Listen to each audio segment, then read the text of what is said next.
In this video, we briefly review the processes of cardiac depolarization and repolarization. We will focus only on those points most relevant to understanding the ECG readout. We will work mainly with the 2D schematic of the heart shown here. The schematic shows the right and left atria, the right and left ventricles, and the specialized cardiac conducting system seen here in grey.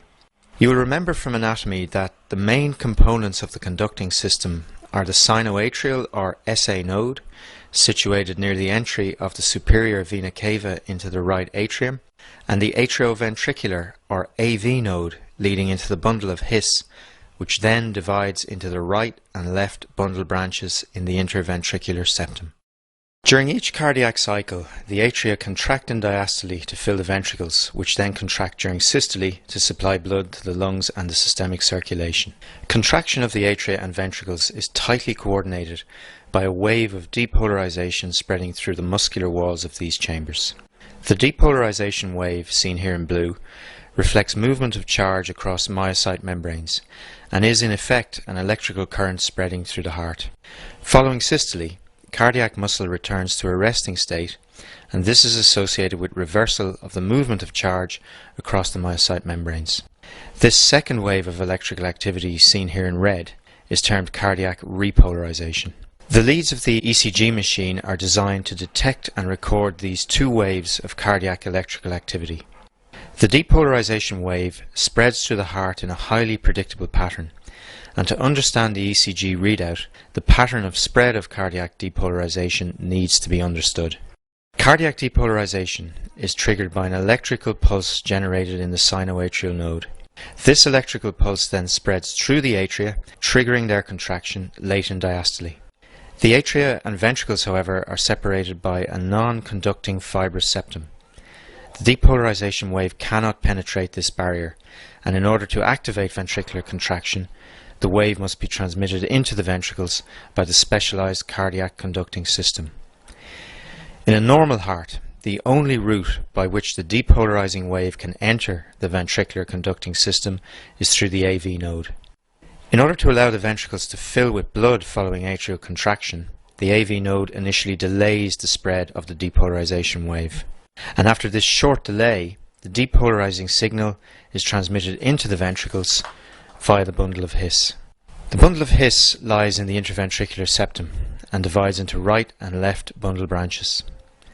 The right and left bundle branches transmit the depolarizing signal into the muscle mass of the right and left ventricles respectively. We should note at this point that the interventricular septum is the first part of the ventricular muscle mass to depolarize, and it does so by movement of current across the septum from the left towards the right bundle branch. We'll see later that this early left to right movement of current in the septum is crucial to understanding several important ECG abnormalities. As septal depolarization is taking place, the depolarizing wave begins to spread rapidly through the bulk of the left and right ventricles. As you can see here, in the walls of the ventricles, depolarization spreads from the terminal fibers of the conducting system outwards from the endocardium towards the epicardial surface of the heart, and also back along the ventricular wall to the atrioventricular groove. The final piece of muscle to depolarize is the upper part of the interventricular septum, and again this occurs by movement of current from left to right. Cardiac repolarization is not truly propagated between cells. However, cardiac myocytes repolarize at different rates depending on their anatomical location within the heart. Within the ventricular wall, there is a gradient in the rate of cellular repolarization.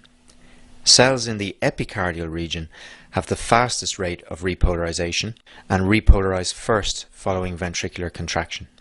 The rate of cellular repolarization is then progressively slower as we move from the epicardium towards the endocardium. Therefore, perhaps counterintuitively, repolarization spreads through the ventricles in the opposite direction to the depolarization wave. As illustrated here, repolarization begins in the epicardium and then spreads backwards from the epicardial to the endocardial surface of the ventricles. We'll see later that this retrograde spread of ventricular repolarization is important in understanding the normal ECG readout. We will now go on in video 2 to show you how the depolarization and repolarization waves are analysed to produce the normal ECG readout.